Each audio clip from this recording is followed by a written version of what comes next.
Hey gang, Stan with Intentional Farms. Guess you could consider this the early winter or the late fall update. November 15th, 2025.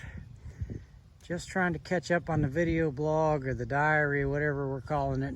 But trying to document things and wanted to kind of talk about, get this all logged for our memory later on at some point so we have a reference. But talking about a few of the things we did this year. So I'm standing here at the end, my back is to the gate, but standing here at the entrance to our little RV site. We put this in this summer. We had intentions, we bought an RV, we had intentions of parking it down here and Airbnb-ing it. We've realized that the RV life is not for us. The RV is currently for sale, but this site is actually listed on Harvest Host. I've got hookups. I got electric and water for one side. I haven't added the gravel because I didn't want to spend a bunch of money, but while I was running the utilities, it was just as easy to pop up out of the ground. And we're going to see how it goes before we add any gravel or any more driveways for a second site. Somebody could just park over there in the grass. Harvest Host is really a pretty neat system. This site has full hookups, so there's electric, water, and sewer. This was almost all of it was in place when we bought this place. This was the trashiest corner of the whole property. It was absolutely full of garbage. We cleaned it up and we realized that there's a pretty good opportunity to have something here that's usable going forward. Don't know exactly what that looks like. It may stay an RV site if it stays fairly active. It may turn into an actual site-built Airbnb type situation where we maybe build a small cabin or something. Not really sure about that, but just wanting to kind of document some of these things. I'm going to do my best to not give vertigo. Probably going to be a crunchy leaves story, but nonetheless, I'd rather get it logged and get it in my video memory so I can look back later, even if I have to figure out what's being said through the crunching of the leaves. So today was the day that we processed the first half of our third flock of chickens. This was the first year period for us raising chickens on pasture. Initially, we're going to raise 150 in the spring and 150 in the fall. I built 2 chicken tractors initially. We raised our 150. We put 75 in each chicken tractor in the spring. Had a pretty good response. Actually sold out of birds in pretty good shape, so we decided to double the fall flock. So we did that. This is the last half of the birds. So we can brood 150 at a time. So we brooded 150 chicks. Cornish cross. We put them in the brooder, I think it was the 18th of August for the first fall batch. We harvested them at 9 weeks old. We harvested all those in a day. So that was 154 birds I think we actually harvested. That was a ton of work. We're processing them here on site. It's my wife and I, our 4 kids, and our lady that helps us out here on the farm here that's really pitched in and helping us. She processes with us as well. So we worked ourselves to death. We decided we didn't want to do that again. So this flock, we set them up. We tried something new. We noticed early on that when we put these birds were brooded in September 15th. So put in the brooder September 15th. We noticed early on that some of them were gaining pretty big and some of them were not. So we started with 2 chicken tractors side by side. We started sorting them. We would put the smaller ones in the one tractor, put the bigger ones at a different tractor. And then the birds that we processed today were actually the set of birds out of the bigger tractor. They were 9 weeks old. And then in an effort to cut down on my workload just a little bit with only having to do at the end of their life, the last 2 weeks, we always move them twice a day just to get them off of their manure. Well, I had an extra chicken tractor sitting here. Based on the way this pasture is laid out, if I moved them twice a day in one tractor, I was going to run out of real estate. So we split them up. They're half and half in each tractor now. We're going to move them once a day, and we won't run out of real estate. We're moving them this direction down here, and you can kind of see at the edge of the tall grass, they've already been by there. So what I don't want to do is put them back on the same ground. This little pasture here was one of the sorriest pastures that we had when we bought this place. It was solid broom sedge, and you can still see there's plenty of broom sedge, but we've got some grass coming on. I'm really looking forward to see what happens with the addition of all this chicken litter. We will finish processing these birds. We processed, like I said, the first 75 today. We just got done earlier. We processed them here. They're in the cooler. We're gonna end the video down there, so I'll flange up those details. But these birds will be harvested next Saturday and then packaged next Sunday. So we harvest on Saturday and then we give them 24 hours to rest in the refrigerator and cool off before we package. It kind of helps with rigor mortis and things, and makes more of a tender bird from what we understand. So this is the first year with birds. We really like them. We are going to continue. We're probably going to ramp them up, the production. We might look at doing a different breed than Cornish cross. We might look at doing a little bit different population in those chicken tractors, but I for sure have found out one thing. I don't like those Joel Salatin chicken tractors. They are hard to keep the birds out from underneath the back. I even made the little swanky dolly that lifts it up. It just turns into a two-man job with having to move those birds. So I'm going to do a hybrid of the Suscovich chicken tractors and the Salatin chicken tractors. I'm going to use the base that I've got.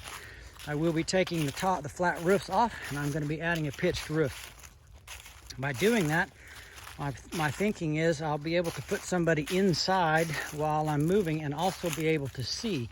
Part of the problem with the Salatin chicken tractors is you can't see if you're running over a bird unless you're basically squatted completely down from the front. If you are moving them by yourself. With a Suscovich tractor, you can see the back of the house and you can stop. You can take precautions to make sure that you don't run over any birds. But I don't want to start from scratch. I don't want to build all brand new Suscovich tractors. So, excuse me, I'm going to revamp these in the spring. We ended up with 4 of them, coming up on 2 of them here. They kind of went a different path through the pasture and through the woods. This is where they ended up. I'll get them picked up and get them stored here eventually, but we've just been pretty crazy busy with everything wrapping up around here. This was like I said, the first year for chickens. So we started out, we were going to raise 300 total for the year. We ended up raising 450, and we started out, we were just going to do whole birds. These are the other Salatin chicken tractors. They're all basically identical. 10 by 12, 75 birds, and feed and water, that type of thing. But like I said, at the end of their lifespan, we did move them twice a day, the last 2 weeks, just to get them off of their litter, give them some fresh ground. The Cornish cross seem to spend more time sitting than they do up walking around, so I'd like to keep the dirt clean. They're a good bird. We didn't have any problems with them necessarily, just a few minor issues. Death loss was maybe, I'm gonna say 2%, maybe 3%. Haven't actually done the math yet. Haven't counted the birds that we've harvested, but not dissatisfied with them. I like the taste. I like the way they grow. The first batch that we did this fall, we did use we are feeding all non-GMO, no soy feed. My feed guy had some Milo, so we tried the first batch on Milo. Those birds, 1, they didn't eat near as much, but 2, they didn't gain near as much. So the second batch was all non-GMO corn. It's a non-GMO corn with a peanut meal protein for the protein portion of it. We put our sea salt mineral in with the feed and go from there. This is part of the projects we got going on this fall too. Tabitha is now here on the farm. She's helping. She is fully vested and committed. She's been responsible for the website, the online store, and a lot of the techie type things, the marketing side of things. So I'm going to take that bundle of rough sawn oak and put it on the front. The other 3 sides are going to be sheet metal. That was an existing slab that we've added onto a little bit. Got some used barn tin off of a chicken house. Going to try and make it look 100 years old, but have some of the modern conveniences. There's a little old house back behind there. The house that was here when we bought this place, we lived in for a couple years. We've had a couple different renters. It's not a bad house, but for the things that it needs, it's going to be more effective to just build this, replace it, and tear that little house down that you can kind of see out of the corner. So got that going on this fall. Got plenty to do with that. There are some rice hulls. That's part of something we're going to try this year. One, with our bedding when we start farrowing. We're going to put those little piglets in rice holes and see how that does. We're also going to use it for bedding in our chicken brooder next spring, and kind of giving a test run of that and see how that works. They're not sourced locally, but we do have a source for them, so we're going to be interested in see how that works out. The situation with the sheep and the cows, or the steers, they're on the other side of the creek, so they're not going to be included in this video, but I will fill in the details. So we put the ram, we bought another ram, American Grassmaster from Abram Bowerman in, gosh, one of those little weird towns, Spickard, Missouri, I think is the name of it.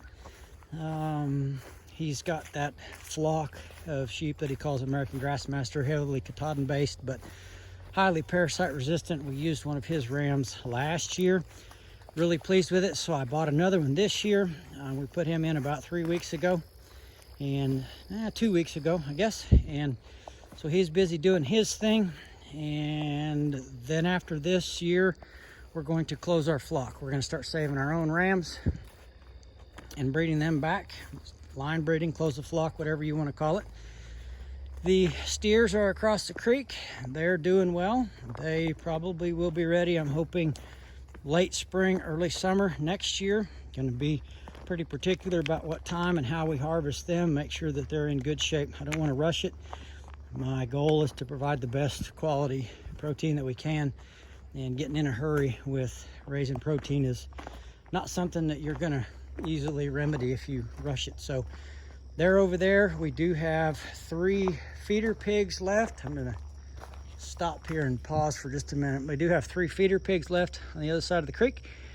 They will be going to processor sometime in the next 30 days. We've got a freezers full of pork, chicken, and lamb at the moment. We have just started marketing online. We've got a Grace Cart store open, so we have yet actually to ship our first order through UPS, FedEx. Everything right now has been home delivery and word of mouth, but the internet stuff has just taken off. This is the first year that our production has actually been able to outrun what family and friends could buy and purchase. So we've expanded it, going out to the public and just trying to market the product and let people know where they can get good, clean, healthy, nutrient-dense food.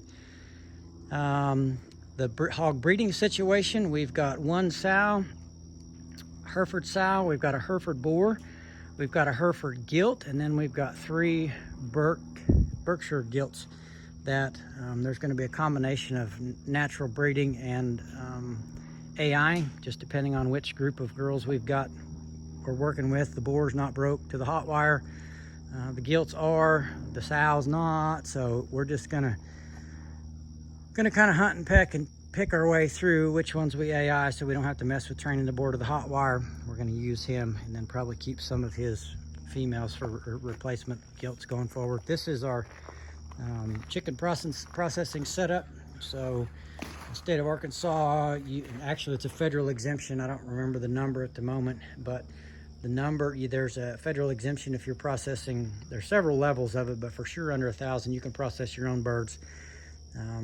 We just process here on farm. We processed 75 birds in about, there were 7 of us with the kids, and we processed 75 birds in about probably 4 hours of actually working. So pretty simple process. We set up a kill cone down there, scalder, plucker, go across to the, that's actually the Lieutenant Dan sink. I bought it off of Facebook, and that was the description. It said it's a Lieutenant Dan sink. It ain't got no legs. So it worked pretty well. I hung it off the carport, and then this is the chill tank that comes with the Featherman setup. We just fill it half full of ice and water, and the birds go in there until we get them all eviscerated and harvested. So from there, we let them sit in there for a little bit, let the rigor mortis kick in, and then we bring them in the shop. So this is on the works to do. Is there's going to be a workroom right here in this corner. Right now there's just a workbench with miscellaneous junk being stored. That is a Dollar General milk cooler that I bought. That works amazing for chilling the birds. So you can package them right away. People say that you have oops, looks like we got some livers trying to escape. I've heard people say that if you can wait 24 hours to actually heat shrink them or vacuum seal them, whatever you're doing, that you will have better success with tender birds.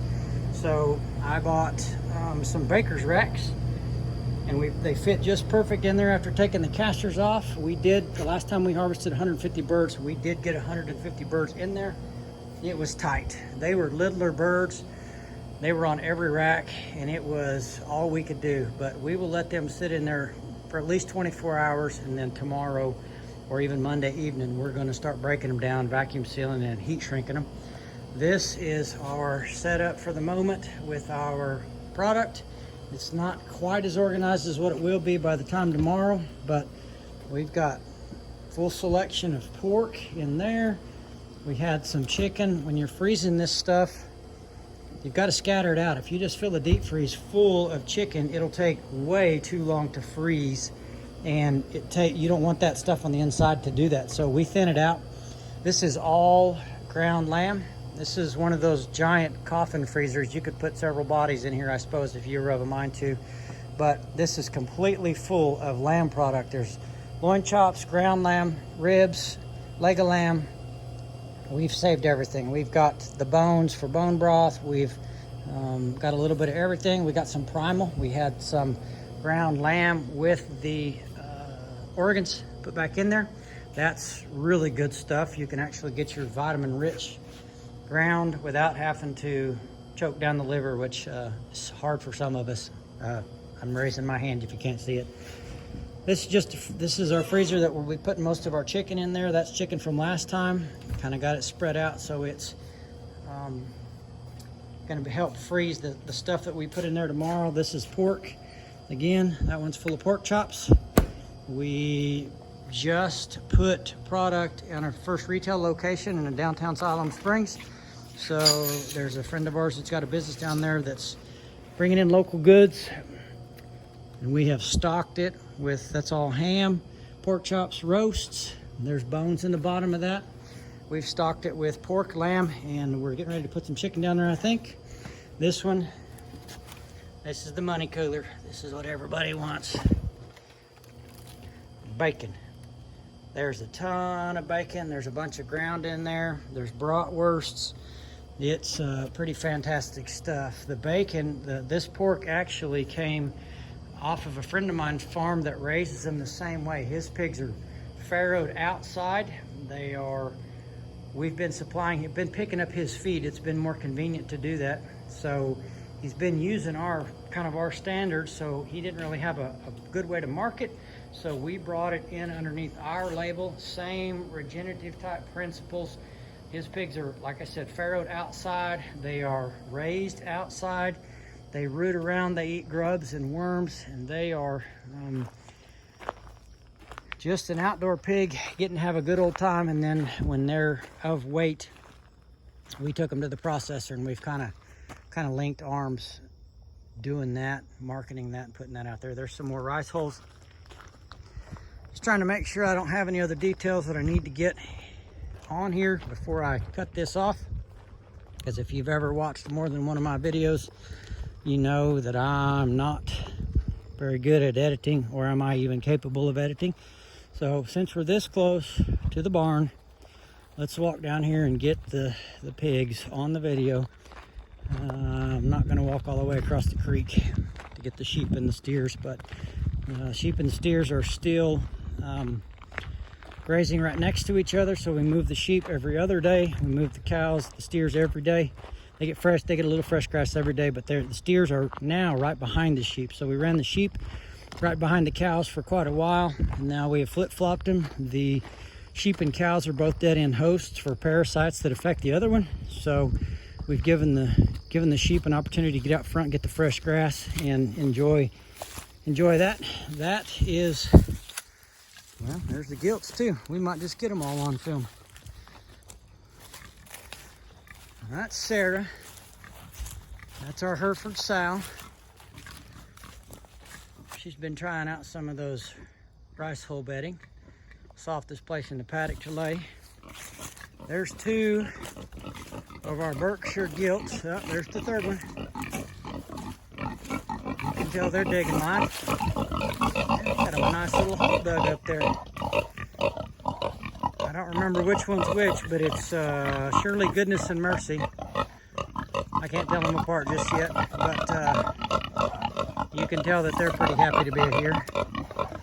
And that's the paddock they've been in the woods. They're having a good time. We are in the process of getting ready to move them, get them some fresh ground, get them on the other side of the barn, get them ready for winter.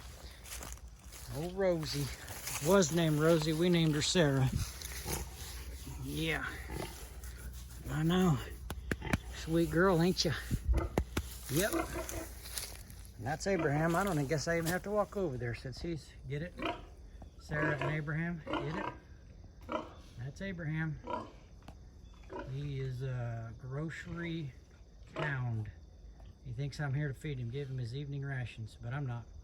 So anyway, these are the pigs. This is the update. This is the fall 2025, I guess, summary, I guess you could call it. We've still got a few chickens to process next week. A few feeder pigs to go in yet, but things are definitely winding down for the winter. Been feeding a little bit of hay so far, mainly just because I've got plenty of grass, but it got washy enough that some of the animals were having the scours. They were getting that green grass with that. It's not a spring flush, it's a fall flush, but they oops. Yep, old Sarah. So we did start giving them some, rolling out a little bit of hay, just to give them some roughage, some dry matter to combat those scours, squirts, and help them just kind of regulate their rumen. So anyway, I don't know what else is going on. I guess we'll scan over there, end on a high note with that sunset. Man, there's been some crazy sunsets here in the last few weeks. It is amazing what happens in the late fall and early winter around here with these sunsets. Crazy cool. Hard to deny that there's a creator for sure. So anyway, if I didn't get it covered, I'll try and remember it on the next one. And you guys have a blessed day.